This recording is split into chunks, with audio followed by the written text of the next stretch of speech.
So James, tell me something about your parentage, your mother's family, your father's family, and any influences they had on you.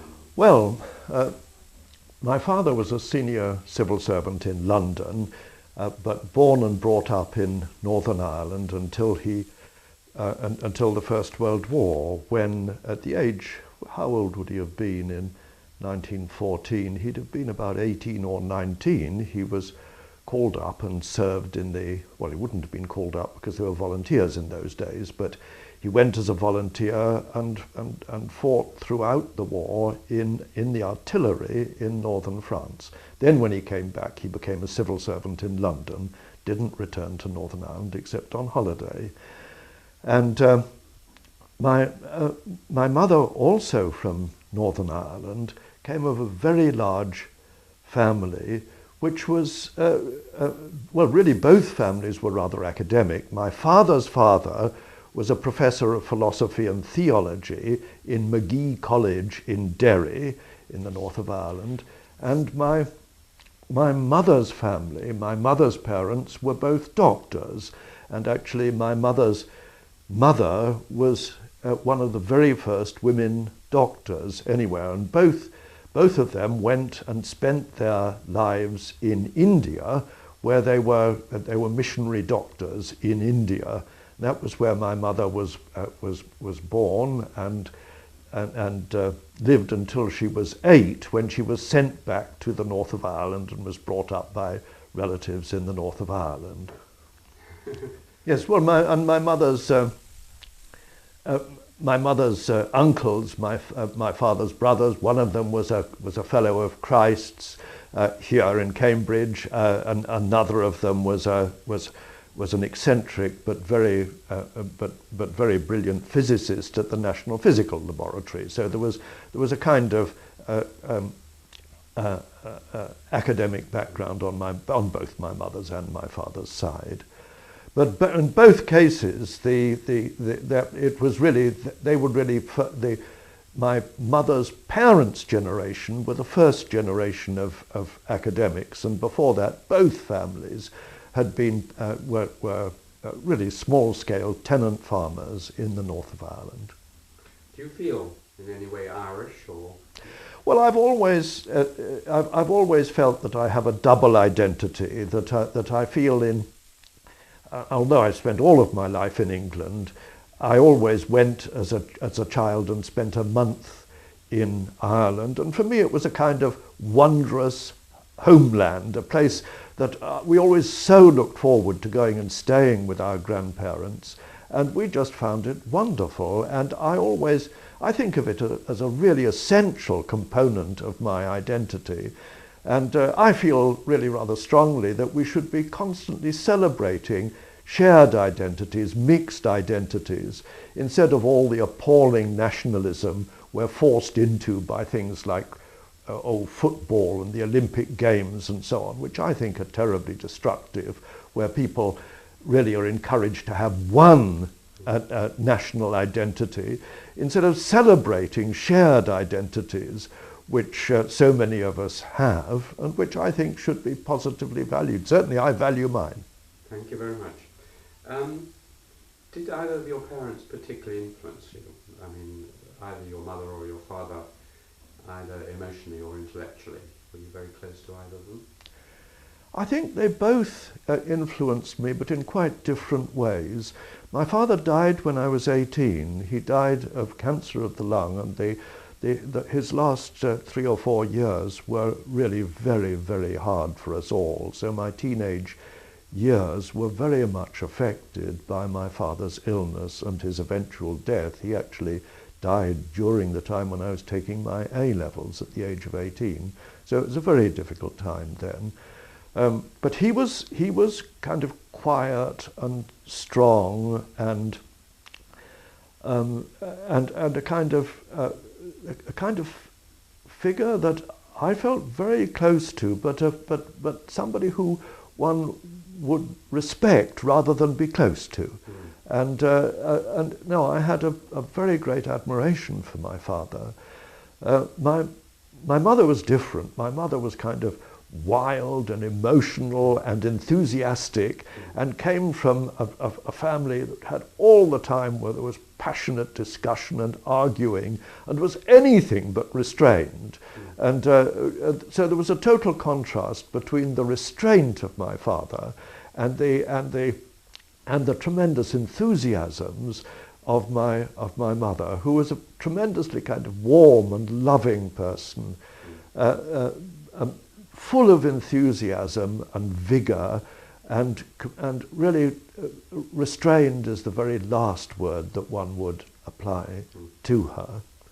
And she came of a family who shared these characteristics. Lots of strong opinions and arguments and discussions about people, which were often libelous and over the top. And it was a kind of really, I thought, a good atmosphere to be brought up in. All this enthusiasm and kind of often over the top talk. Where did you go to school? Your first and second schools? Well, my schooling was much affected both by my father's illness, but also by the war, because when the war broke out, I was 5 years old in 1939. So you were born in 1934? I was born in 1934. Yeah. And so my earliest memories are just before the war started. And then the war came, and that very much affected my education, because for a time we were sent to stay with relatives up in Scotland and in Ireland at the peak of the bombing, because we were living 12 miles south of the centre of London in Purley, which is just near to Croydon, just south of London, which was one of the areas that was most affected by the bombing. Every house in the area where I live was damaged by bombing, and I think around 1 in 10 were destroyed. It was very severely affected, partly because it was on the way home for the bombers coming in from Germany, and those that hadn't dropped their bombs on their targets in London got rid of them as they were going south out of the city, and a number of those fell close to us. But at the time of the war and of my early education, it wasn't for me at all a time of trauma. It was a time of excitement. I don't look back to the war as a time of horror or difficulty. It was a time of tremendous excitement, and all of the local children spent all of their time rushing around trying to find pieces of shrapnel, pieces of bomb, and the great prize was to try and find anything with German writing on it. And the local police had a terrible time keeping the squads of small boys away from sites of newly bombed areas. I mean, we were completely, or certainly I was completely uninterested in the carnage and the destruction. What we wanted were relics of the war, and by the end of the war, our garage was completely full of these relics. Does that explain your famous current garages or sheds filled with, which I've heard legendary stories of, filled with jam jars, filled with other things? Yeah, I don't know. I mean, we certainly were. Certainly, our family were always accumulators. Yes. Anyway, so that affected my education, and I mean, I went to a succession of often for rather brief periods of local schools, and then, as I've said, for a while I was away in Scotland or Ireland at other schools. I had a brief experience of what I thought was absolutely appalling Scottish education in Greenock, where my uncle lived, where it was a supposedly co-educational school, but the girls were on one side of the classroom and the boys on the other. There was corporal punishment in front of the class for boys, but not for girls, and the girls spent their entire time trying to harass the boys so that they would be beaten in front of the class. And if there was ever a system for encouraging gender hatred, it struck me that that was it. But that was a fairly brief interlude. I mean, I was completely horrified by that, I may say. It really, co-educational, but co-educational, creating conflicts between men and women, or between boys and girls. Anyway, at the age of 11, I sat for a range of entrance exams to a series of different schools, and got admission to, got scholarships to more than one school, but eventually went to a local minor public school called Whitgift, which had the advantage of some really very able masters, but also some very incompetent ones. I mean, it was much affected by the war, and the big problem was, that recruitment, obviously, for schools at that time was extremely difficult. So it wasn't an easy time, the education. I mean, and we were, as children, I came of a family we were 3 brothers and a sister, but an awful lot of our time was out of school, was spent rushing around the countryside. We had a radius of about 20 miles from our house that we cycled to, and were constantly out. We had a great concern with natural history. We collected pond life in particular, the 3 kinds of newt. We knew a great deal about water beetles and other pond creatures.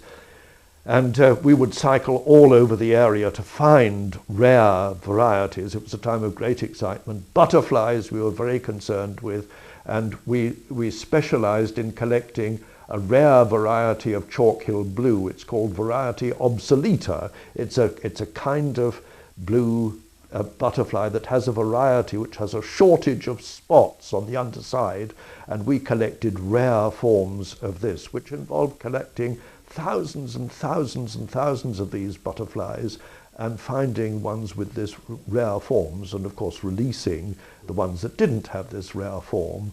But so it became a kind of really specialist interest, and we were also interested in very many other natural historical things. But that involved really traveling all over the countryside in that area, which we got to know very well. Which area is this? This is the area of around 12 miles south of London, but we were on the fringe of open country, and so we were able to extend really over Surrey and part of Kent, cycling widely at that time. And in spite of it being wartime and there being enemy raids, my parents allowed this, and we were able to cycle around. Were you a widely. boarder or a day? I was a day, always a day school. I'm pleased to say I wouldn't have liked to have been a boarder. And so, no, so I really got to know the countryside, and that interest in the kind of outdoor world certainly played a part in my later anthropological career. Because you later stress your interest in hunting and working with hunters and gatherers. Yes, well, that really was a kind of spin-off from my interest in the countryside and my familiarity with the countryside. We weren't as children, we used to take a little tent and go and sleep out miles from anywhere, and we regarded this as a perfectly usual thing to do. And we would find some lake in a woodland area or something like that, and automatically would go swimming in it. We didn't think anything of that, and so we were entirely used to the notion of wandering around the countryside and exploring it, and it wasn't in any way intimidating to us. It was familiar, and we greatly enjoyed that as children. What subjects at school particularly attracted you? Well, I specialised in history, although I was also interested in languages. But for some reason, I don't know quite why, my parents were not keen that I should specialise at school in modern languages. Although I did languages, I learnt at school. I particularly French, but I also did at a low level. I did Spanish and Latin, but my parents weren't keen that I should specialise in modern languages for reasons that I really don't know quite what they were. But at any rate, so what I did was the subjects I specialised in were French, and then particularly history, and history interested me a great deal, and that was particularly important, but because there were some gifted teachers of history. And I do think all the time that in any form of education, what really matters is whether you have teachers who are gifted and who provide the right sort of stimulus. And certainly that was the case in history at school, and that was why when I came to apply for the university, I applied for courses in history. Was there any particular teacher or teachers you remember, their names, or having influenced you a lot? Yes, I mean, there were two people who I remember particularly. One was called Mr. Hussey, I can't remember his first name, and the other was Bill Edge, who was a much younger man, and both of those were highly stimulating teachers, yes. So you applied to read history at several universities or just Cambridge? I think just Cambridge, as it happened. There was a family connection with Cambridge, and I can't remember applying to anywhere in addition to Cambridge. I think it was just Cambridge, and I got into Christ's College, yes, but then immediately had to do 2 years military service. In those days, it was obligatory. There was compulsory national service. So in 1952, in September 1952, I was called up and I went into the artillery, which my father had been in. I dabbled with being a conscientious objector at that time. I was rather. I had some anxiety about the army, but in the end, I was conscripted, and that was that. I didn't persist with any idea of becoming a conscientious objector. And where did you go? Where did you? I was called up to Oswestry, which was an absolutely foul place. Or in my recollection it was. No doubt it's a splendid place now, or no doubt even then it was a splendid place, but my experience of it was not. I mean,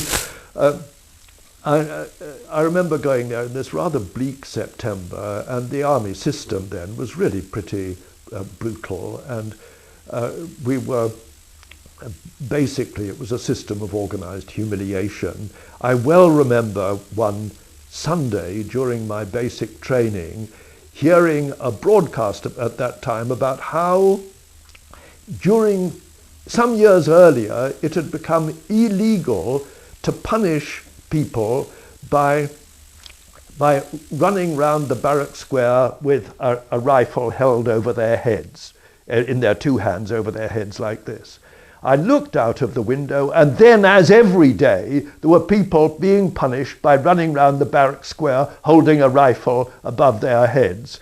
And that really summed it up for me. Sorry, I'm talking too loud. You were talking about the sadism of the army. Yes, so it was an exercise in kind of organised humiliation. I remember too, in the training for firing 25-pounder guns for the artillery, one of the effects, you have to kneel, and one of the effects of kneeling is it destroys the polished fronts of your boots. And so what they did was they had us working for days beforehand to get the most incredible finish on our boots, and then they took us on gun drill, which destroyed it. And it was that was what summed the army up for me at that time an exercise in organized humiliation and really kind of breaking the spirit of recruits. And I thought that was just monstrous. And actually, one of the most useful things I think that my experience at Oswestry taught me, it gave me a lifelong hatred for all things military, which I think has been a very good lifelong lesson to have. I hate and despise the army, and I've no doubt that it's greatly changed now, but in those days it really was not an organization to be admired in any way. I don't think that it's acceptable to treat people in the way that they were treated. Anyway, what I did then was to seek a way, a means of escape. And my means of escape was to try to find some way of spending my 2 years productively away from the humiliations, as they then were, of ordinary military life. I managed to get on a course for military interpreters, and I was sent for for interview in London, was interviewed in London, where I managed to convince people that I would be able to cope, and then went and started on an intensive course in Russian, where we were. I mean, the aim was, there were two levels, of course. One was for translators and the other was for interpreters. And after a struggle, I got onto the higher level, the interpreters course, and we were sent to Cambridge. And so right here in Cambridge, in the Station Road, we did 8 hours of Russian a day, very intensive pressure. And they had the most marvelous system of sanctions that later on, when I was a university teacher, I rather wished that this form of sanction had been available to me. Every Friday we had exams. Every Friday morning there were 3 exams. We did, first of all, there would be dictation. Read out in Russian, write down in Russian. That's okay.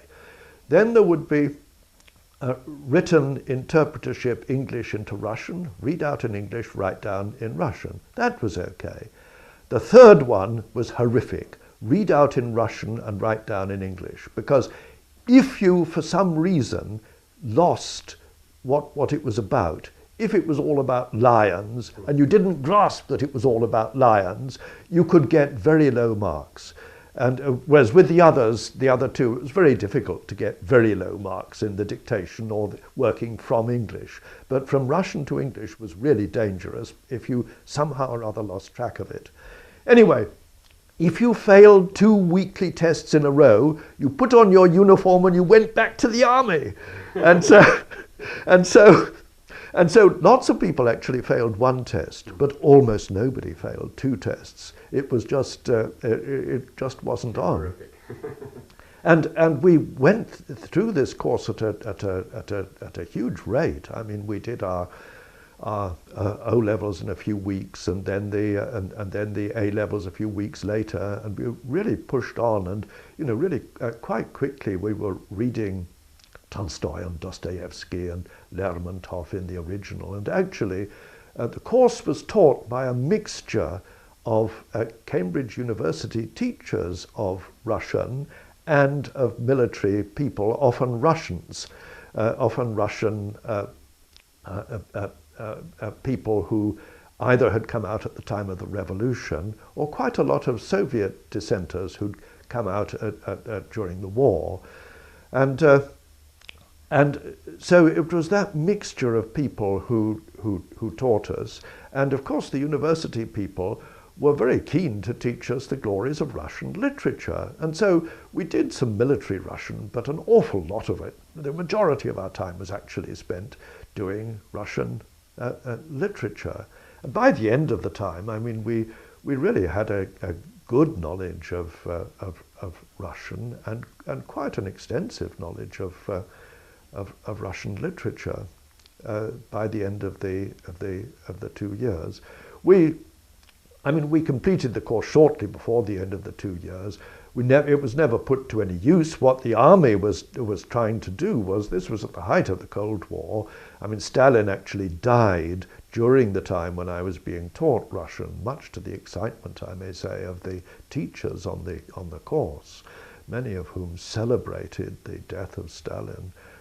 You know, for many of the people, this was an absolutely epoch-making event.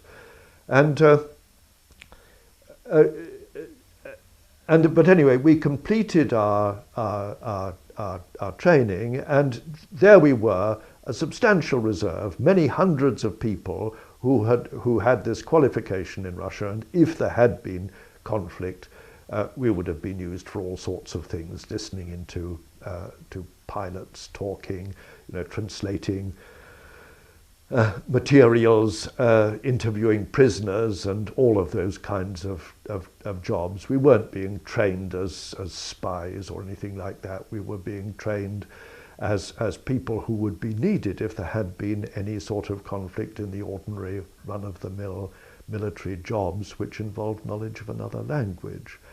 There was very little advantage for regular military personnel to learn Russian.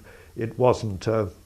It wouldn't lead them to an effective career in the army, or that appeared to us to be the case. And so the army's solution to this was to take these compulsory recruits, people who were compelled to be in the army for 2 years, and to select from those hundreds of people who they gave this training to.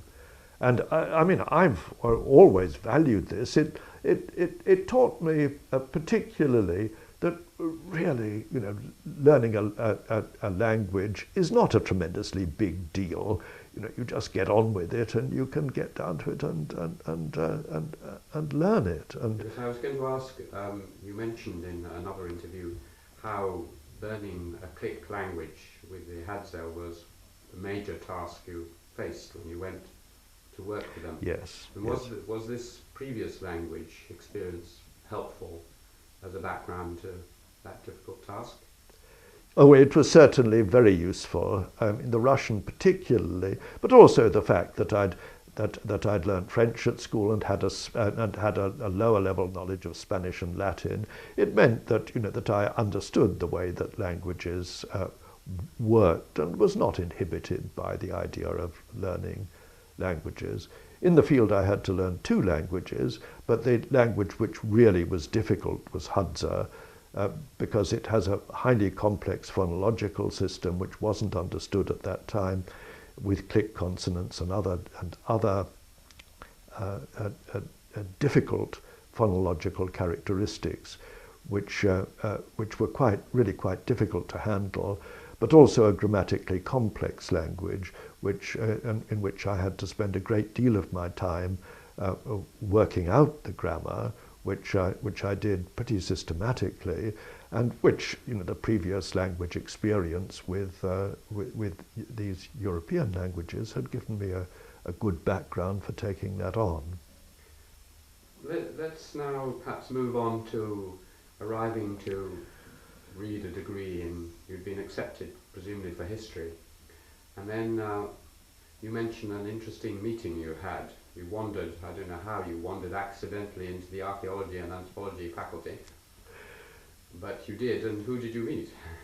Yes, I mean, this was I was down to read, to come to read history here, and undoubtedly if I'd come straight at the age of 18 to university, I would have done a history degree. There's no question of that. That was what I was supposed to do. After 2 years in the army, I wondered whether to actually to take up Russian, but there seemed rather little point because, you know, we'd read a lot of the literature and our knowledge of the language was quite advanced, and it seemed rather a waste of the 3 years, which I would certainly have done new material, but a lot of it would have been going over ground that I'd already gone over, and I thought that was rather a pity. But the history had kind of receded into the background, and I was really looking looking at other possibilities as well at that time. And my grandfather had always been interested in archaeology in Ireland. I was much influenced by my grandfather. And I thought I would go, and I was looking around in Cambridge for other possibilities and went into the Department of Archaeology and Anthropology. And there, just by chance, I met Meyer Fortes, who I didn't know. He was a complete stranger to me.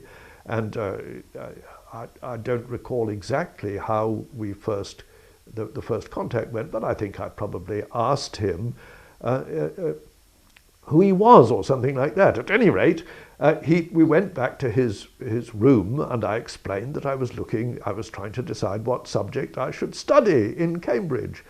And I was completely entranced by talking to Meyer Fortes. Here he was, a full professor in Cambridge, who was willing to spend an hour of his time talking to somebody who had no knowledge of, who wasn't necessarily going to be a student in his department, but talking about his subject. And he was tremendously intrigued that I was interested in the possibilities of doing archaeology, or it was archaeology then that was the focus, because my grandfather had an interest in it, and he immediately launched into a discussion of the importance of grandfather-grandchild relationships. Absolutely fascinating, and I later came to know that that was a major focus of Meyer Fortes' interests. And he was also, I also talked a bit about, my the way that I valued my shared identity as being both English and Irish. And he again launched into a great discussion of the great advantages in anthropology of being a kind of part outsider, not just a mainstream kind of person, because it gave a particular perspective on life and on events that he felt was a very useful background for anthropology. Anyway, I thought that I was completely captivated by what Meyer said, and I immediately enrolled for archaeology and anthropology. Within a matter of a few weeks, it became clear to me that it wasn't the archaeology that interested me, it was the anthropology. Before I met Meyer and came to the first lectures in anthropology, I really had very little idea indeed of what anthropology was. But it was evident to me from within the first few weeks that I, by chance, had found the right subject. And there was never any doubt about it from that time. And it became a focus for my life and has remained so ever since. And did Meyer continue to have a great influence on you later on? Yes, I was much influenced by Meyer Fortes and enormously respected him, and got to know him quite well personally too. His wife was Russian, and I used to sometimes go and talk Russian to her. Was this Doris or his previous wife? No, this was his previous wife, Sonia, yes. Who died either while I was an undergraduate or while I was a postgraduate. I think whilst I was still an undergraduate. A very warm and pleasant person. Anyway, I didn't, see her very often, but from time to time I went and talked to her, and it was always a pleasure to talk a little Russian. And yes, I liked Meyer enormously, and for me he was a kind of warm, paternal, basically authoritative figure, somebody who had a very kind of organized view of what anthropology was, and which I spent a lot of time trying to understand, and which seemed to me to make good sense, although to have its limitations. I found him, yes, I was really very greatly, I respected him and his anthropology greatly. And you know, really from the day of the first interview, I liked him a lot. Now, there were difficulties, of course. His books are very difficult to read, and particularly for a young undergraduate. And I can't say that his initial lectures were very impressive to a young undergraduate. Didn't he? He lectured on many subjects. He gave us introductory lectures, but he worked. They were kind of off the cuff, and often he seemed to pitch the level wrong, and I didn't feel that he was very good at that level. He was far better talking to postgraduates and to other academics. I thought that his talks to certainly to starting undergraduates were less effective. But I mean, it's very hard, I think, for any academic to be equally effective at talking at all the various levels they're expected to talk at, to people just starting the subject, to those who already know the subject well, and then to talking to their fellow academics. Meyer did find it difficult, I think, to straddle that whole range, and I thought he was better I found him immensely stimulating when at the postgraduate seminars that I attended, but certainly less so as at my the first lectures I attended that he gave. The other person who actually became your tutor or your supervisor, I suppose, was Edmund Leach. Yes. How did you get on with Edmund? Well, Edmund was a wonderfully charismatic figure, and I mean, he was so exciting to have as a teacher. There was nobody to compare with him as a teacher. I mean, he was just wonderful. I wrote an essay for him every week, went to have the weekly supervision. Very often it took well over the hour. He would write long comments on every essay, sometimes, I may say, as long as the essay itself. But you never knew in advance the way that he would react. I mean, if he didn't like the essay, he would cross it all out in red, and you know, he was sometimes, you know, you would get absolutely massive condemnation, red crossings out, and he would write in large red letters, "Rubbish," and at other times he would be very enthusiastic and would take off from some idea one had put forward and turn it into something marvelous, which it certainly hadn't been in the essay. And, you know, it was so stimulating, but also so disturbing, wondering which way it was going to go in that particular week. And later on, when I looked back at some of those essays, I don't know if I've still got them, I doubt if I have actually now, but when I look back at them, I realized just really that many of these assessments were really pretty arbitrary and were at any rate very exaggerated, but they were wonderfully stimulating as students, and tremendously, I mean, he was really wonderful at encouraging one to read widely on particular subjects and suggesting ways in which what one had written, how one could take off from there and go off in some new direction. Now, I found that tremendously stimulating, and no, he was a splendid teacher. Were you aware as students of the tension between Meyer and Edmund? The tension was at that stage as an undergraduate. He'd only just published his Political Systems of Highland Burma. That was published, I think, in 1954. Yeah. I started as a student it would have been in that year, in 54, and really I think that if there had been much tension at that time, I would have been aware of it, but I don't think there was much at that stage. It built up gradually over the years, and I think that the difficulties were really later difficulties. I think that was a very productive period for them both. I mean, it was really, you won't find, if you read Political Systems of Highland Burma, there isn't criticism of, as far as I recall, there's no criticism of the kind of approach that Meyer Fortes was advocating in that book. That all came later, and I think it was really rather a productive phase at that time, in which they were each working to develop their own material. And it was only later, when Leach began to question the applicability of Meyer's approach to his Asian material, that the conflict really developed.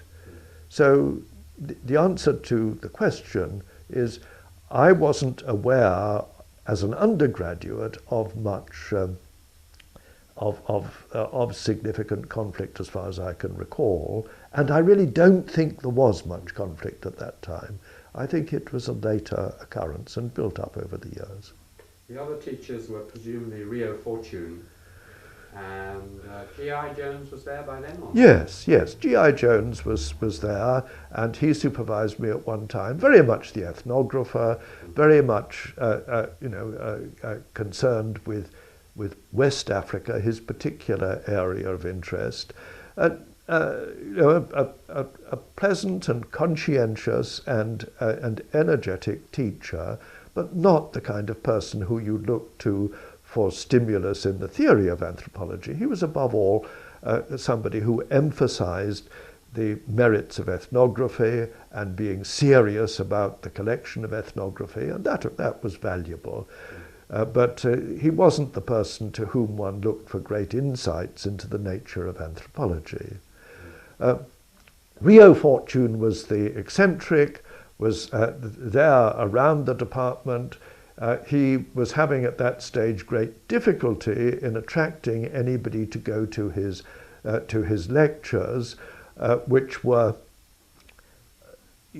completely wild and really not much contribution, I think, to anything. And very much, he was feeling extremely vitriolic in those days towards the memory of Malinowski, and used to spend much of the time in the lectures denouncing Malinowski and all of his works. It got a bit tiresome, actually, but Rio used to waylay undergraduates outside his lecture room, trying to get people to come in so that he could lecture to them. And it was a bad thing to be kind of anywhere near the entrance to the lecture room when Rio was giving his lecture at 11 in the morning. So we tended to take care to avoid being around at that particular time. It was difficult. I mean, I did go to some of his lectures, but really it wasn't very productive. What I did enjoy doing was going to lunch with Rio, and we used to go and have lunch in the then civic restaurant, the municipal restaurant, and we used to to enjoy conversations with Rio, making scurrilous remarks about all and sundry. And he was a nice, cheerful man, and very nice to talk to over lunch, but really not at that stage the person to talk to about, a person to listen to in lectures. Though we did read his book on Dobue closely, and that's a very good book. And, Sorcerers of Dobue. Yeah. Sorcerers of Dobue, yes. I mean, that's an important book. Yeah. But really, he had, by 1954, he was already, I think, past the stage at which he was doing serious work in anthropology. You were up with several contemporaries. You mentioned elsewhere Noah Yalman, the Harrises, Grace and Al Harris, and Frederick Barth. Is there anything to say about?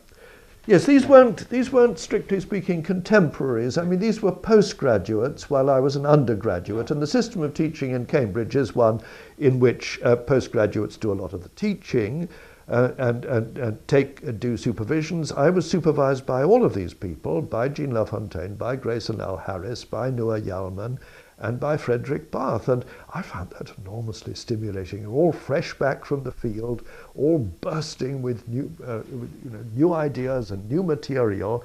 And I found that tremendously stimulating, and I well remember those encounters. They were a great source of encouragement. And I think the system in which postgraduates are heavily involved in teaching doesn't always work awfully well, but certainly in those cases, I thought it was tremendously valuable. Certainly in my Cambridge education, all of those people had a great effect on me.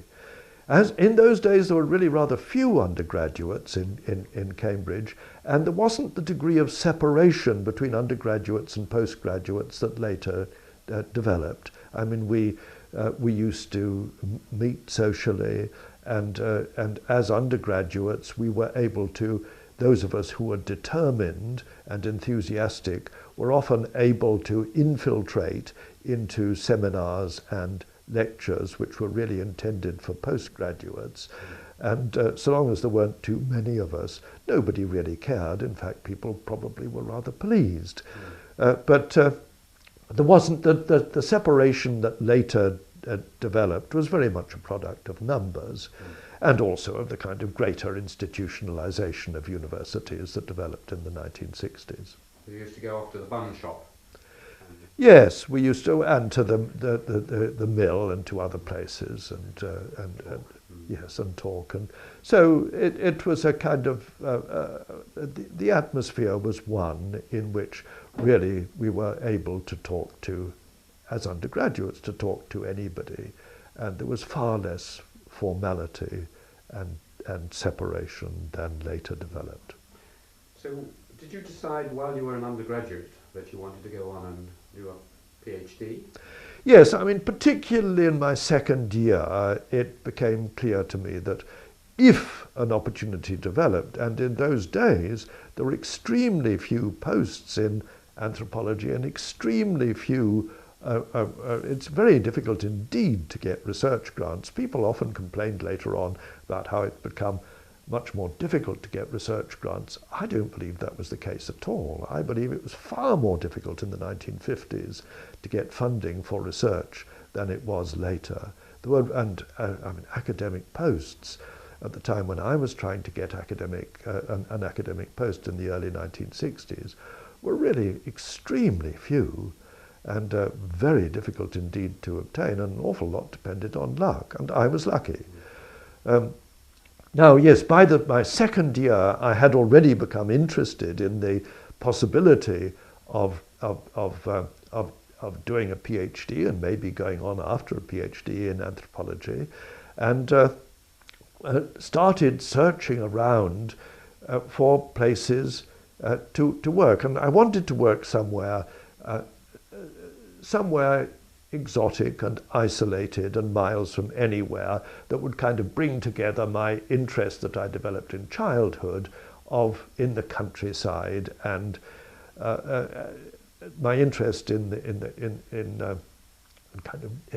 wild nature with my interest that I developed in anthropology in what might be described as isolated peoples, of peoples with a close identification with the wilderness. And that led me to focus on hunter-gatherers. But not just on hunter-gatherers. In my third and final year, I started applying for field research grants. And I had three. I applied to work in three quite separate areas. I applied to work, first of all, with a group that later became known as the Yanomamo. In those days, they had a rather different name. And there was rather little written. There were some missionary accounts, but really not much material, but enough to see that they were a fascinating group. I put in I applied to a number of grant-giving bodies to work there, and those applications failed. I didn't get anywhere with them. I also applied to work in New Guinea, and the Australian National University was advertising research grants to work in New Guinea, and I applied to work with a group that in those days were called the Kuku Kuku, and who subsequently became known as the Baruya. And I actually received funding from the Australian National University to work with the Baruya, and I was very tempted to take this up. The funding was generous. John Barnes was then in the department, was then, I think, head of department at the ANU, and it was a very attractive place to work. I knew John Barnes' work and greatly admired it, and so I was very attracted by that possibility. But in the end, I accepted the third project, and this was I had become very interested in African hunter-gatherers. Now, the data at that time on African hunter-gatherers was really very inadequate. The data on the pygmies was dominated by a completely outdated paradigm developed in Germany by Schebester and others, and Father Schmidt, and really completely outdated and unsatisfactory. The work on the Bushmen really hadn't moved on much from the splendid compilation by Isaac Shapira in the Khoisan peoples of South Africa, although new work had started by Lorna Marshall. At that time, scarcely any of it had been published. It was just beginning to be published. And really very little was known about the Bushmen at that stage. There had been a student from Cambridge who'd attempted to work among the Bushmen, but who had been but who had such ecological difficulties in doing the work that his work had been a failure, and I was discouraged from working among the Bushmen by that story. I can't remember what the name of the person was, but it was held up as a cautionary tale at that time. This was long before Richard Lee went to the Kalahari. I became interested in East African savanna hunters, among whom there had been no modern work. And the group that was of particular interest were people who at that time were called by three names. They were called the Hadzapi, they were called the Kangeju, and they were called the Kindiga. There had been two brief but fairly recent articles on them, one written by a game man called Cooper, and an article on material culture written by a colonial administrator called Henry Fosbrook, who had been an administrator in an area close to the Hadza, and subsequently became government anthropologist in Tanganyika, as it then was. And I met him. He came on a visit to Cambridge in, would have been 1956, I think. I met him on a visit to Cambridge, and he was able to assure me that the Hadza had not been sedentarized, that they were still living a fully nomadic way of life. He was very skeptical about whether it would be possible to live with them. He said that what I should do was to base myself in the nearest government center and to send out people to bring in Hadza and interview them in the government center. An idea that I completely rejected out of hand. It seemed to me to be an appalling way of approaching field research. But the key thing that he told me was that the people were there and living a nomadic way of life, and that they hadn't been, they hadn't, like so many other groups already had by that time, forcibly sedentarized. Anyway, I applied to a number of different bodies and got a number of grants, £100 here, £100 there, small amounts of money, and eventually was able to put these together and get enough to do field research among them. And this was very much my own project, much more than the Baruja one would have been. That was very much the ANU's project for which they were recruiting people. The Hudson project was my own project. It was nobody else's. And that was what I did, and I never regretted that. You were supervised by Meyer, were you? No, I wasn't actually. Or I was. Aidan Southall? Well, it was complicated because, yes, in East Africa, while I was out there, I was the head of the East African Institute of Social Research at Makerere University in Uganda, which was then the only university in East Africa. So I went from Makerere to work in Tanganyika, many hundreds of miles away. But yes, so basically, yes, Aidan Southall had responsibility for me while I was out there, and I used to go back to the Institute of Social Research every 6 months for conferences, which really didn't have anything much to do with hunter-gatherers, but which were very academically stimulating, which I always greatly enjoyed. And I used to talk to Aidan and others at the Institute a great deal about my work, and although it all seemed very strange to them, I mean, what became apparent really from quite early days during my research is that African hunter-gatherers were really neither like African peasant farmers or pastoralists. They didn't have elaborated lineage systems or other kinship systems of that sort.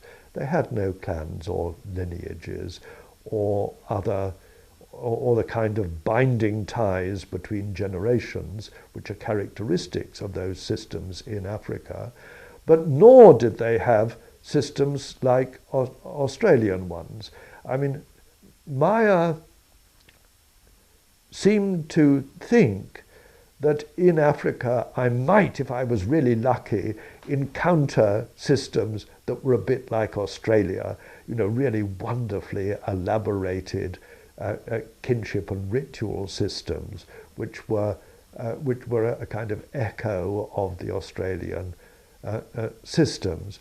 Or I might find some system which was which had some real definable relation to the kind of system that he had analyzed among African peasant farmers. Now, in fact, what I found was something quite different from either of those, a system of very flexible social relationships, which really didn't look at all like what was going on in other well-described African societies, but also didn't really look like Australia either. How extensive was your fieldwork training for this exercise? I think in those days, from other accounts I've heard, it was not exactly the format that the Economic and Social Research Council nowadays would think was approvable. It wasn't just not the format, it was non-existent. There wasn't any training. I mean, it was extraordinary, and I think disgraceful. I mean, I think it was really thoroughly reprehensible. The view was, well, you'd done an undergraduate degree, and off you went to the field, and studied some group, and then came back and wrote a PhD about them. Now, this was just crazy. I mean, I must say that when I arrived in the field, I had extremely little idea of what I was supposed to be doing. I had very little idea of what techniques I might apply to obtain information. I also had although I'd read widely on hunter-gatherers, I hadn't kind of put it all together. I hadn't thought I hadn't had to write a research proposal, so I hadn't really developed a set of ideas about what I might look for, or what I should be looking for. And so both at the level of developing hypotheses and at the level of practicalities of fieldwork, how you actually set about it, what you do. Well, it was a situation of gross ignorance and really very unsatisfactory. Now, going to the East African Institute of Social Research in Macfarlane was a great help. It really was. So I took my first degree in June. By November, I was at the Institute. And there were a whole lot of other people doing field research who came in for conferences, and one learnt enormously from what they were doing. Their papers were very much focused on what they were actually doing. But also Aidan Suddle took us on, took me and another newly arrived researcher also from Cambridge called Gehan Wijayawardena, who was working on the Kenyan coast, and also the coast of Tanganyika, took us to do a piece of basically ethnographic survey work in Uganda for a week or two. And that was a real eye-opener. In that case, we worked very much through the administrative structure. Went and talked to the local chief, who found us people to talk to. But I mean, in the course of a few days, we were able to learn a huge amount about an ethnically very diverse area, a very mixed area, which was all kind of surface stuff, but was extremely rich and detailed. And I was amazed at the amount of data that was accessible in that way. Now, of course, it was impossible to judge the material adequately in a few days, and impossible to deal with topics that were in any way sensitive. But it was still a very valuable exercise.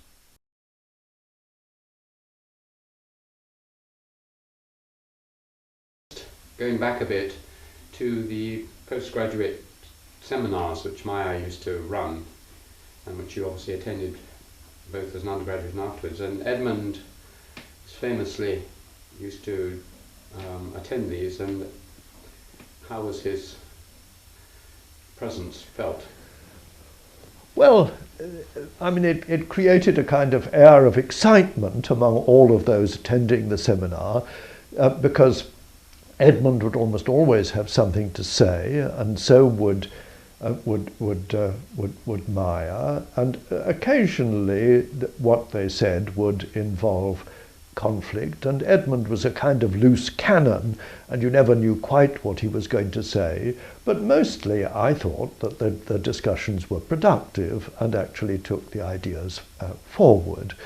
But it's always a difficult situation, I think, when you have a kind of established figure with a very well thought out and worked out paradigm, which Maya had, and then you have a flamboyant and charismatic character trying to redraw a very different paradigm, because the first paradigm doesn't work for his data. And so it was a difficult situation, an intrinsically difficult one, and the difficulties derived both from the difference in personality between Leach and Forties, but also from their very different experiences in the field and the very different nature of the data that they were gathering. I felt that the relationship between Leach and Forties became unproductive later, because what happened was Forties became preoccupied with Leach's attack on his paradigm, and I think he should have really not bothered about that too much, and he should have got on with developing his own wonderful insights into the West African data.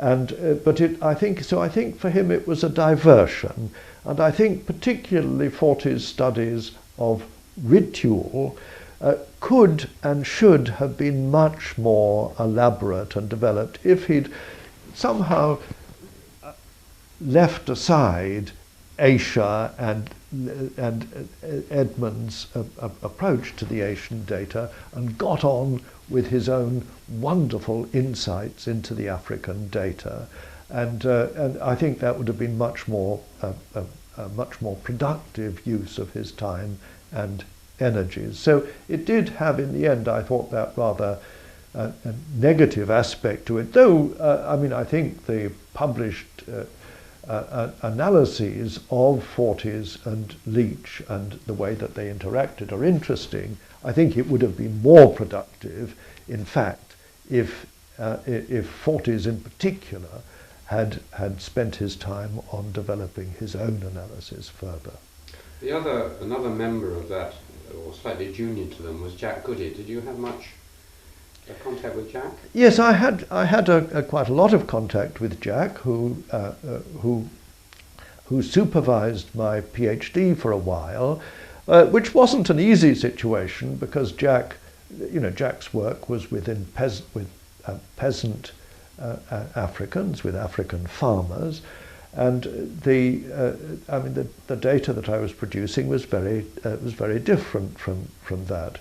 I was very much influenced by his book Death, Property and the Ancestors, which I think is one of the particularly exciting pieces of Jack's work. I value that enormously. I think that's an enormously valuable book. But actually, it's valuable to me because of the dramatic contrasts that exist between the attitudes to death and property from those that exist among the people he studied and those that applied to the Hadza. The Hadza, whom I worked with, among them, property is perceived very negatively. Any property must be shared. There's an obligation to share. Accumulation of property is wicked and antisocial.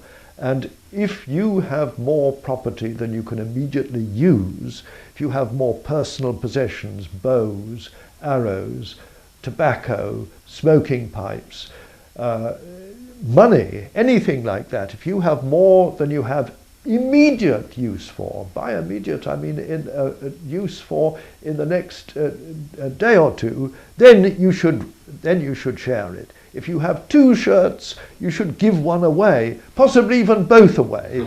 But the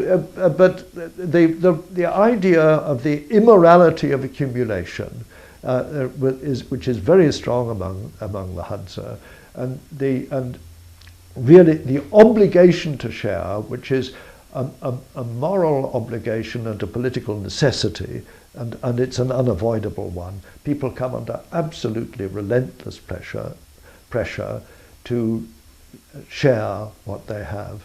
They're just besieged by others to give away. It's other people's are entitled to it. Sharing is not an act of generosity among the Hadza. You don't share you don't give to people so that you can receive later. It's not that at all. It's a moral obligation to give what you have without expectation of return. I published an article which brings this out, but people still think of sharing as a kind of... Is this the one on egalitarian society? No, this is an article specifically on sharing. And but I think that anthropology has been very damaged by the emphasis on reciprocity, which is a particular notion that is elaborated in some societies to a very great extent. I mean, most notably in the Trobriand Islands, where it's enormously important, which is why Malinowski developed the idea of it. It's built into Trobriand culture in a very fundamental way, and in all societies it applies to some extent. You obviously you interact with other people, and if they treat you decently and interact with you in a way that recognizes your presence, well then, obviously, that creates a basis for a reasonable relationship. But the idea that reciprocity is the fundamental force in human behavior is just absurd. I mean, it isn't. A great deal of human behavior is based on the notion that people have obligations, and obligations in the Hadza case are very much focused on the obligation to give any property, any objects that you possess for which you have no immediate need, to other members of your community without expectation of return.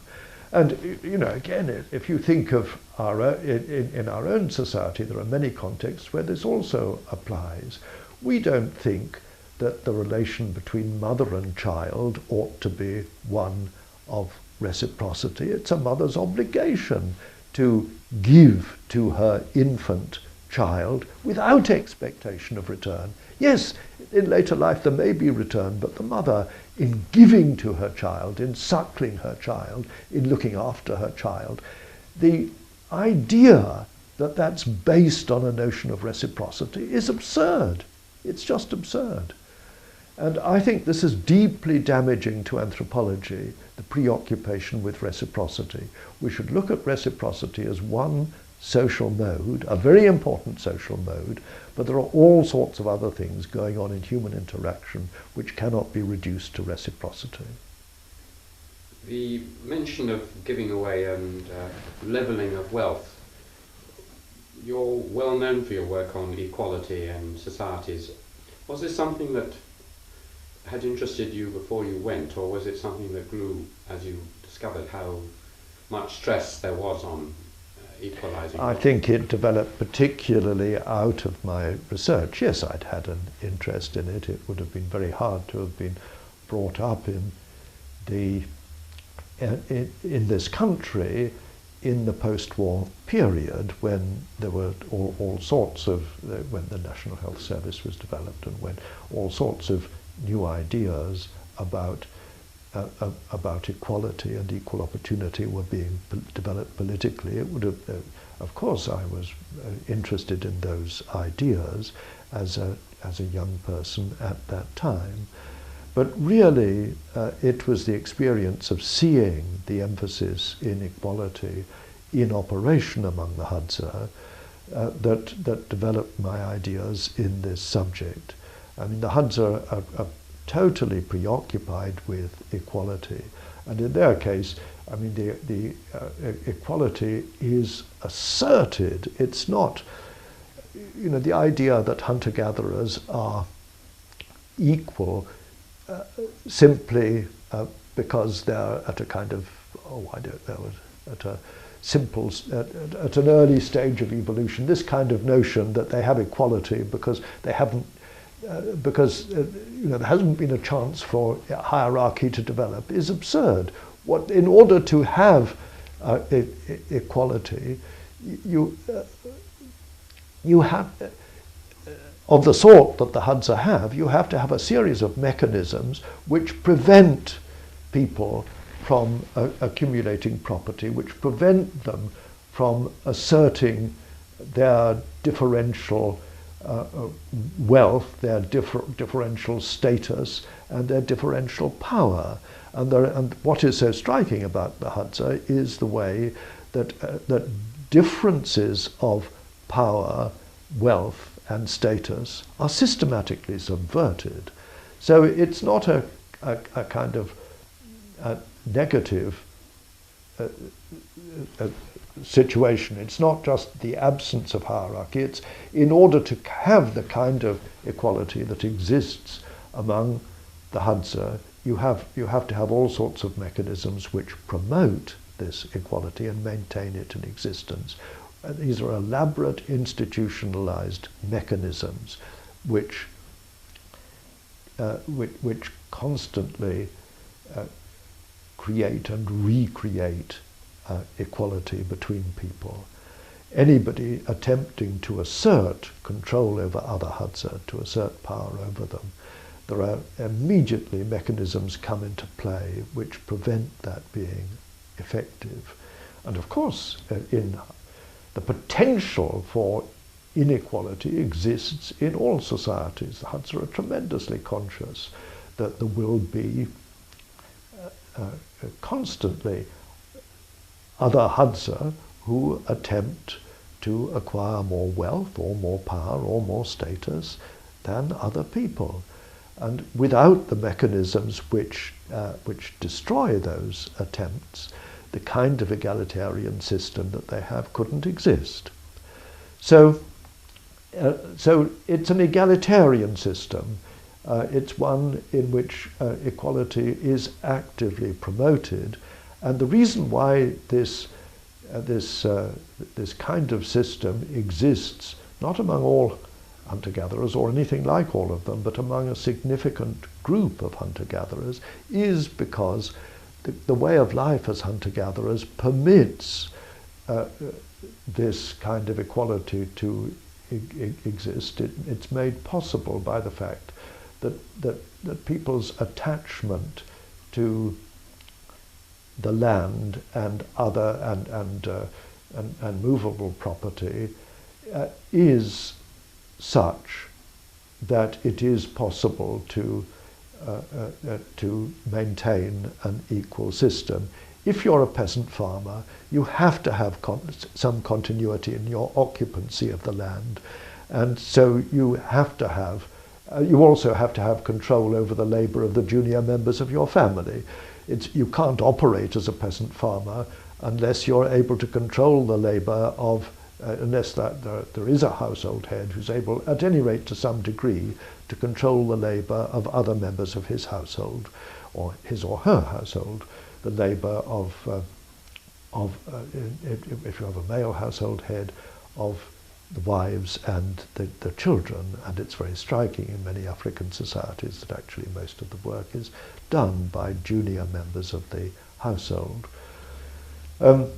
That's not necessary among hunter-gatherers, and it's possible to operate the system without that control over land or over the labour of other people. And that's why there is the potential to have these kinds of egalitarian systems. This is connected, obviously deeply connected. You made a distinction. You said this was a group of hunter-gatherer societies, but not all. And one of the ways in which you've influenced the discipline a lot is that distinction between different kinds of hunters and gatherers. I was wondering whether you can remember how you came to realise this distinction and what exactly it is. This is the... yes, I mean it's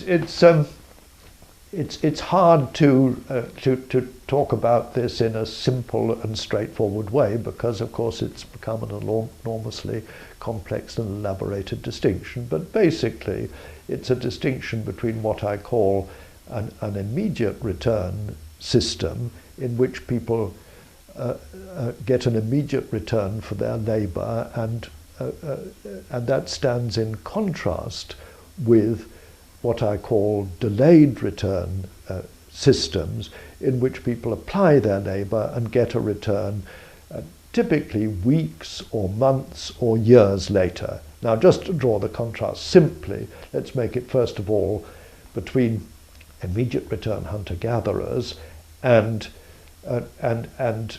delayed return societies in general. Now, in almost all agricultural and pastoral societies, people put their labour into the land and then get their harvest months later. And you have to have some system of social relations which allows people to apply their labour systematically, and then at the end of it to get a yield on their labour, and to control the yield that they have got, their harvest, until they then start the cycle over again. With pastoralists, you've got an even more delayed system in which you invest in your flocks, and over a period of years, you gradually increase your stocks and build up your herds. And in pastoralists, most of the labour typically comes from young unmarried men whose marriage has been delayed. That labour is controlled by the household head, and the sons or other junior members of the household work for their father with the expectation of eventually inheriting the herd into which they have put their labour. So a system of long delayed yields in which the household head has considerable control, is entitled to considerable respect, and where the counterpart to the power is a kind of elaborate ritualization of the role of the household head and the father, particularly marked in the case of pastoralists. Now, in the hunter-gatherer situation, it's completely different, because people can go off hunting or gathering and get an immediate yield from their labour. There is no way that a father can control his sons and derive benefit from their labour with the expectation of return. He doesn't have anything to which he can give to his sons if they apply their labour for the benefit of their father. The only way in which you can control the labour of young men is if you have a system of highly elaborate ritualized property, and the Australian Aborigines are the really striking case of this. You have the older men who control a body of assets which consist above all of ritual knowledge. It's property, but it's above all non-material property. It's property in the form of knowledge, which is enormously valued, and the labour of young men is very much geared to getting access to this body of knowledge. So it doesn't have to be material property. In fact, very often this non-material property is at least as potent as access to material property. And in many cases, the really valuable assets that exist in hunter-gatherer delayed return societies. I should say that hunter-gatherers are divided into those that have immediate return systems and those that have delayed return systems. Now, in those that have delayed return systems, very often the property that is there, that is controlled by senior men, is of this. It's intellectual property, non-material property, and it is that which provides the basis for the power and the status and the wealth of the senior generation. Now, in Africa, you have both delayed return systems among hunter-gatherers and immediate return ones. You have both. Although delayed return systems are unusual. What is very striking is that delayed return systems of hunter-gatherer systems can change rather easily into agricultural systems. And my belief is that it's likely that there will have been many more delayed return hunter-gatherer systems in the past, but will have, over time, rather been kind of pre-adapted for transition to agriculture. Now, the most striking case of delayed return hunter-gatherers in Africa today are people called the Okiek in Kenya. Their delayed return system was based on honey. And we call them hunter-gatherers, and they hunted a lot, but they also specialized in gathering honey.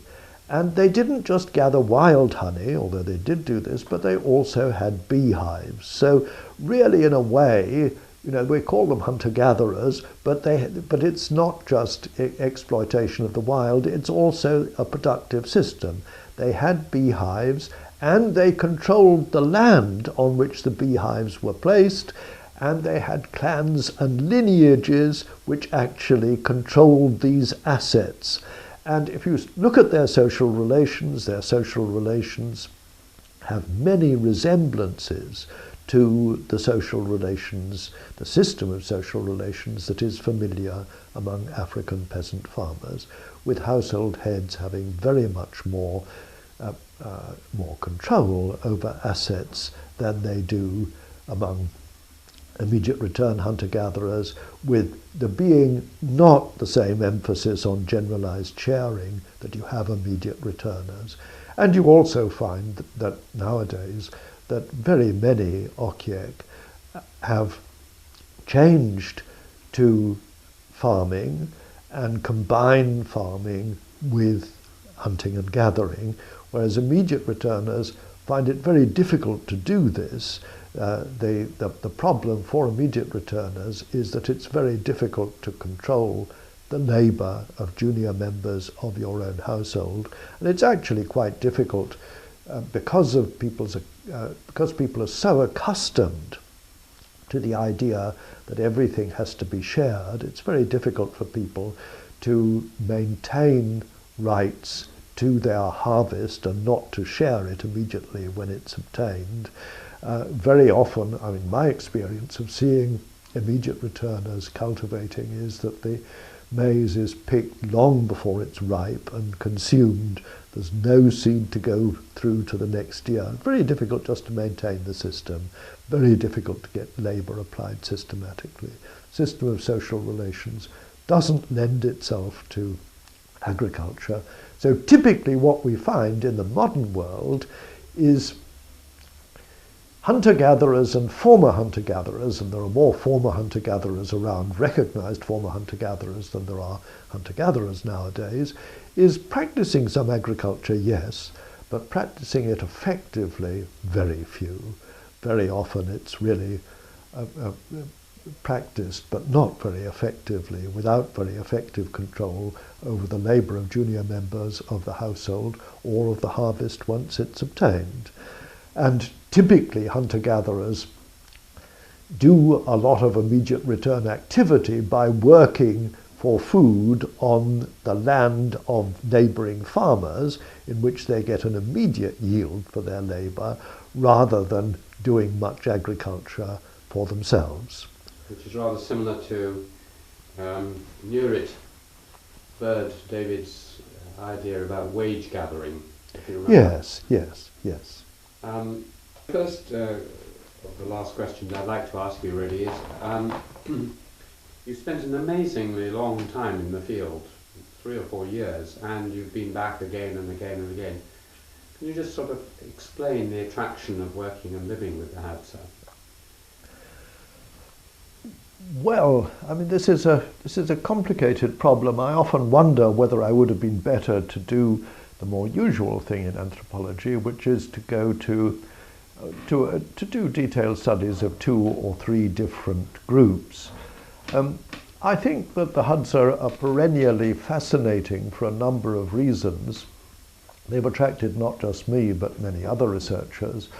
But they are a highly distinctive group, and a very interesting group for that reason, quite distinct from their neighbours. And really my work has been very much geared to trying to understand the nature of that distinctiveness, their linguistic distinctiveness, their social distinctiveness, and their other aspects of this situation.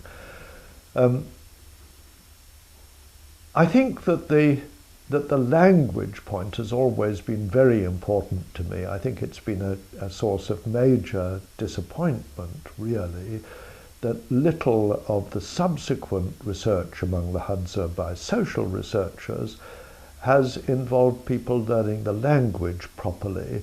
And I think this is a great pity. Far too much of the more recent work has been done through Swahili.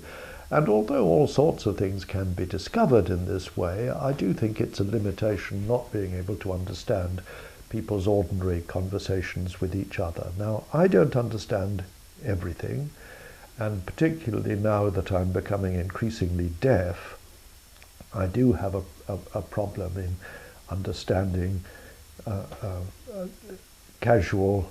of the casual conversation. But what I always know is what it's about. I always know what people are talking about, even if I don't get all of the details, and then I can ask people about it. And I do think that's important. So, yes, so there, and really, The Huds are such a striking case. Their social relations are so strikingly distinctive that they've represented an enduring challenge and one that has occupied me throughout the years. There's also been another element to it too. The Huds have had an absolutely terrible time in recent years, with increasing theft of their land by their neighbours. Most of the land that they had when I started work among them in the 1950s has been stolen. The Huds are, in some areas, are living as paupers on land grabbed from them, stolen from them by their agricultural neighbours, in a situation in which there's extreme discrimination against them. Now, the Huds in those contexts are angry and bitterly resentful, and there's a kind of obligation. There's an obligation that I certainly feel as somebody who has some knowledge of their background to try to help them in this situation. Now, the help I've been able to give has been limited, but I do think that it's an appalling situation and one that needs to be given wider recognition. I've published on the subject. I would say that the publications that I've written have had really rather a limited impact, and that's a great disappointment to me. And the Huds are angry with everybody. They're angry with the neighbours who've stolen their land. They're angry with the government. They're angry with researchers, including often with me, because they feel they've been let down by everybody. And I think their situation is a terrible one. I think it really is awful. And every day I hear accounts of new difficulties that they're encountering. Now, a lot of people, Huds and others, have made huge efforts to try to do something about the situation, but without, it's fair to say, a great deal of success so far.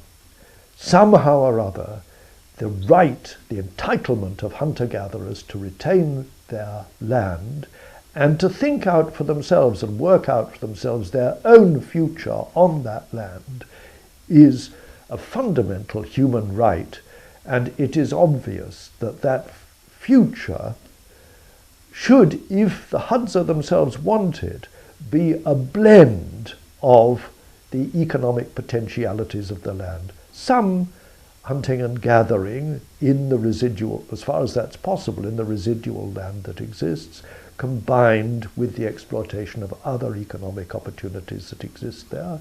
Some agriculture for those who choose to practice agriculture.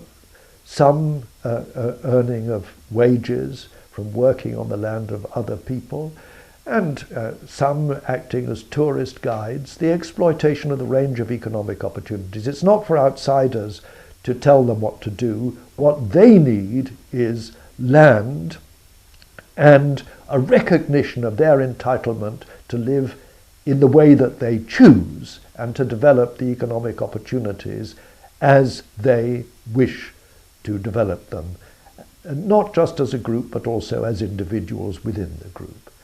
Now, that's absolutely fundamental, but there's very little acceptance and recognition of this. People are always devising new scenarios about how the Hadza ought to live. It's not for other people to tell them, it's for them to decide how they want to live, just as it is for every other human group. But they need the land in order to be able to do that. And if they're living as impoverished paupers, they then have no choices. Thank you very much. That's a very eloquent statement. One of the things you did there and you're famous for is your interest in film in anthropology. And so you've recorded their lives and other things with in texts and writings. But could you just say something? You've been very closely associated with the use of film and the development of the Royal Anthropological Institute film festivals and archives and so on. What do you think is the role of film in anthropology? I think film has been important in a whole lot of different ways within anthropology. I must say that I think the most important role of film is to provide a resource for the people who are filmed to use in future. I mean, the film that I made on the Hadza, I made it above all for the Hadza. And what I hope is that in 100 years' time, the Hadza will look at that film, think about it, and that it'll be useful to them as a resource for them.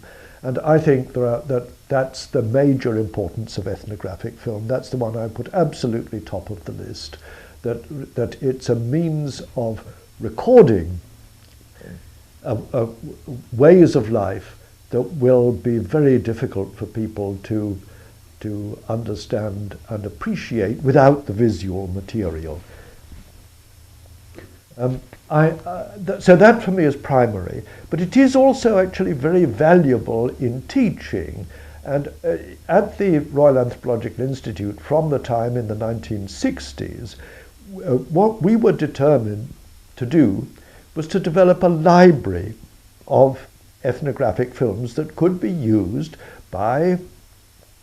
in teaching, and that could also be used by people who were going to do field work in a particular area, who wanted to see what the place looked like and to think about, about the people of the area, that it could be a resource. Now, our preoccupation at the RAI was always in making the many films that were being made, in making them available.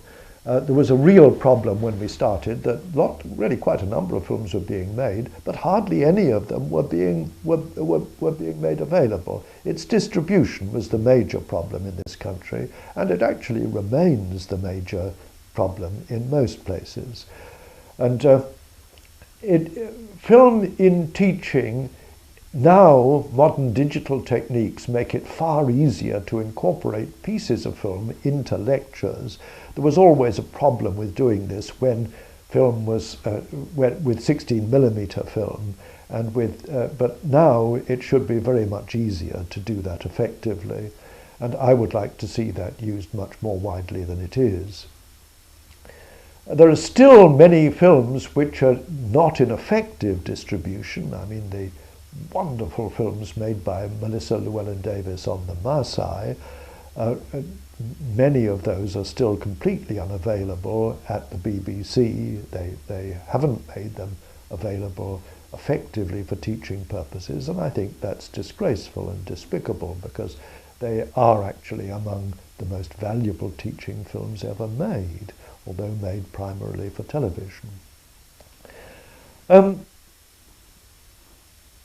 There is a kind of intrinsic conflict, much less so now with the change in technology, between doing field research and filming.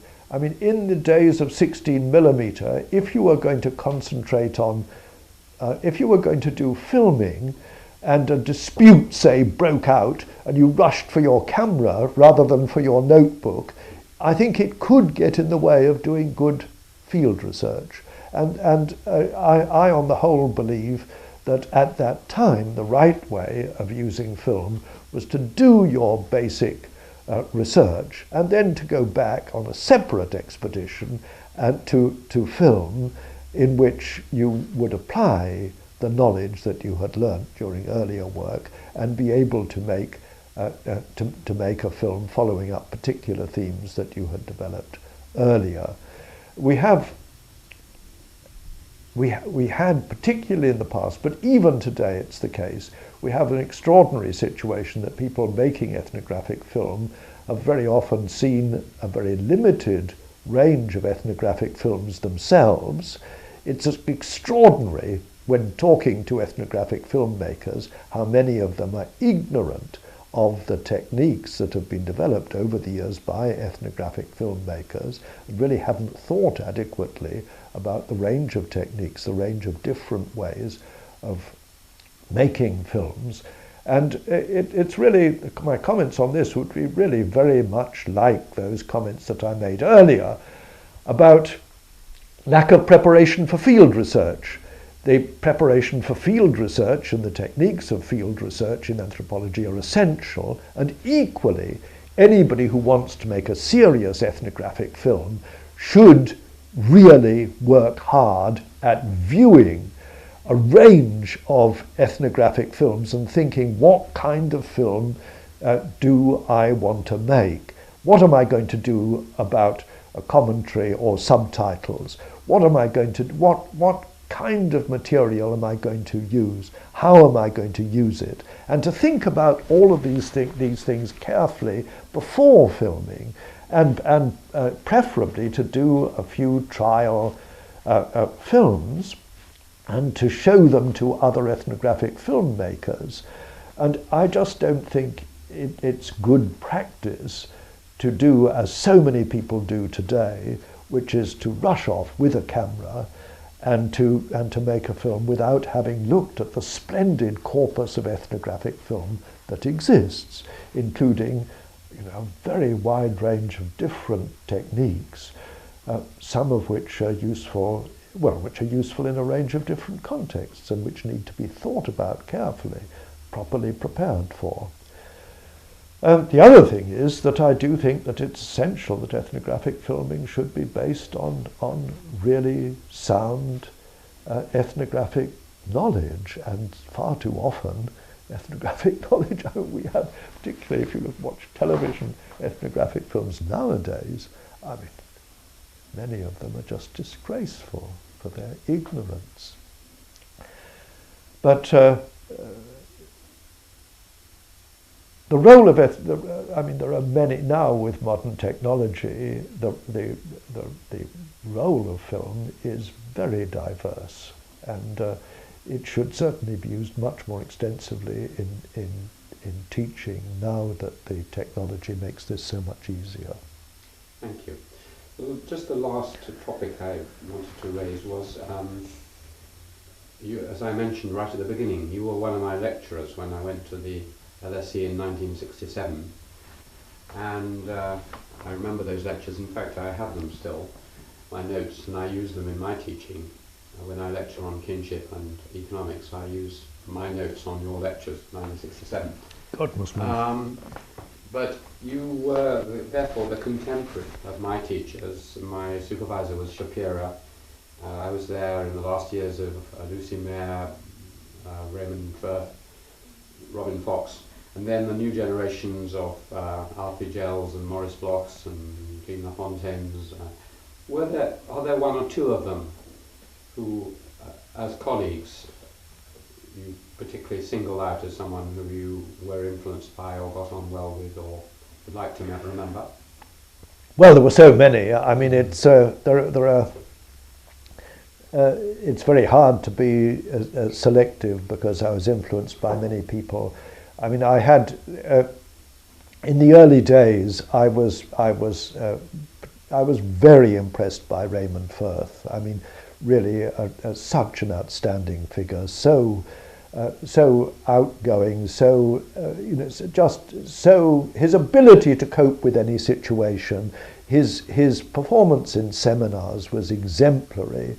I mean, really a very stimulating and enormously important influence. I was very struck by Maurice Friedman, the sinologist who became, for a short while, head of the department convener of the department, as we used to call the head of department at the LSE.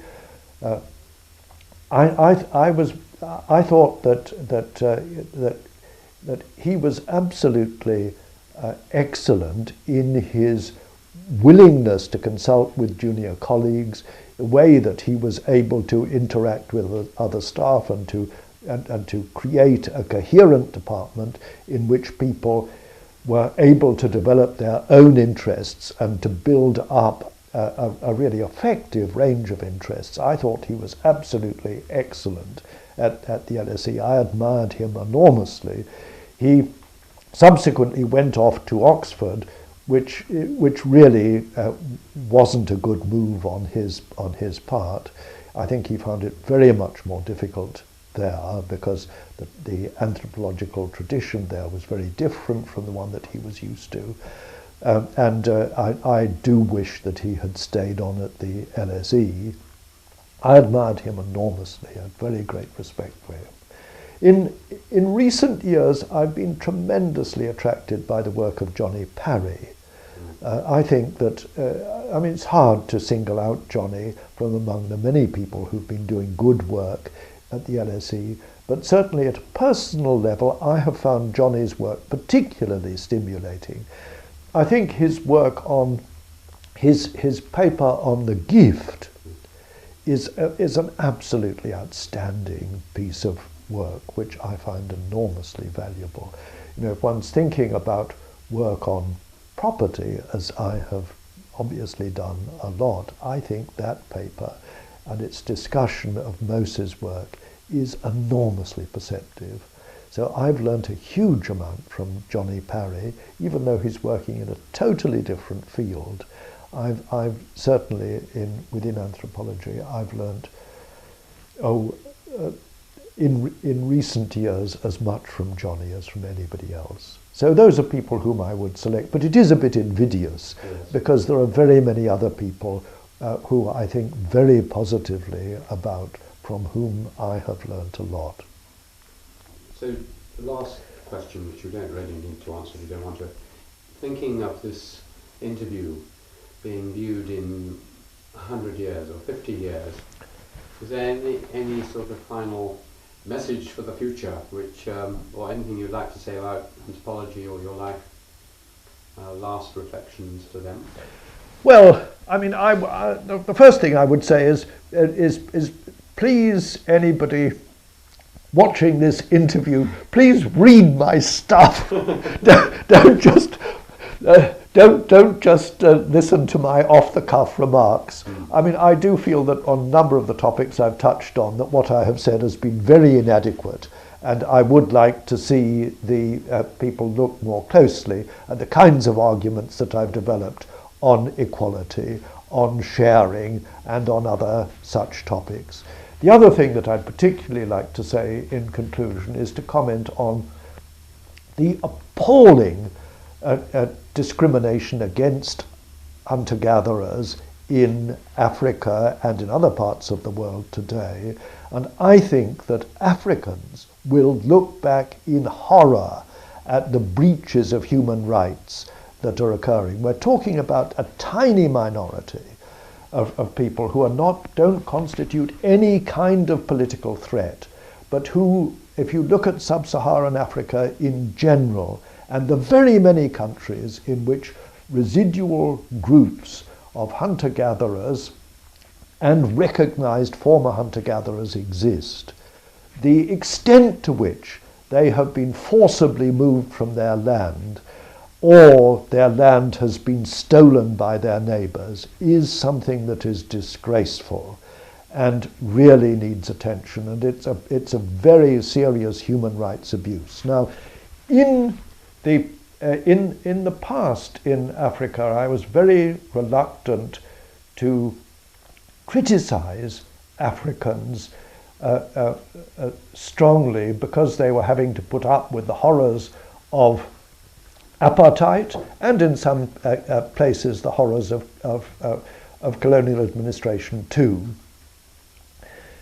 Nowadays, when I think that it's very important that the same kinds of criticism that I am applying to discrimination in this country and in other parts of the world is applied to Africa as well. And the discrimination against hunter-gatherers and former hunter-gatherers is a very serious breach of human rights practiced by Africans against other Africans, and I would like to see this recognized and acted on, and the political will to act on this needs to be developed. There are African activists now conscious of this in a number of African countries, but not yet enough. The time will come when more people are conscious of it. I just hope it happens before it's too late, while there are still hunter-gatherers who still have land to be safeguarded. I fear that it may be too late. I mean, we should remember that in the case of the appalling genocide in Rwanda, that the population that actually lost the highest percentage of its members in the genocide were the tiny minority of the Batwa, who, constituting less than 1% of the total population of Rwanda, but who lost what was almost certainly, in the genocide, a higher percentage of their population than the Hutu or the Tutsi, the Tutsi lost a high percentage, but nothing approaching the numbers lost by the Batwa. And that's just not recognized. We need to recognize what is happening. We need to open our eyes and to get international recognition for this fact, and before it's too late, before more cases of discrimination occurs. Now, the Rwandan case is a very extreme one, obviously, but the loss of land is general, and it's that needs to be challenged. And particularly in the case of the most numerous of the hunter-gatherer groups in Africa, which are the many groups that in the tradition, in the literature, are usually described as pygmies. The hunter-gatherers of the tropical forests of the Congo-Kinshasa, the Congo-Brazzaville, the Central African Republic, Gabon, and the other countries in which they occur, where land rights are very rarely recognized. And very many of these groups that are very numerous, we're talking about hundreds of thousands of people, where the land rights are being totally neglected. Agricultural peoples very often have a struggle to maintain their land rights, but it's nothing like the problem that exists for hunter-gatherers. We do need to recognize this. We can't have a situation like the Australian ones, like the Australian one in the early years of colonization, where the Europeans going to Australia described it as an empty country and totally ignored the land rights of Australian Aborigines. We do have a comparable situation today in parts of the tropical forested areas of Africa, where Africans regard the forest used by hunter-gatherers as an empty land, as a land which is just free for other people to help themselves to. That's just as unacceptable today in Africa as it was for Europeans to seize the land of the Aborigines in Australia.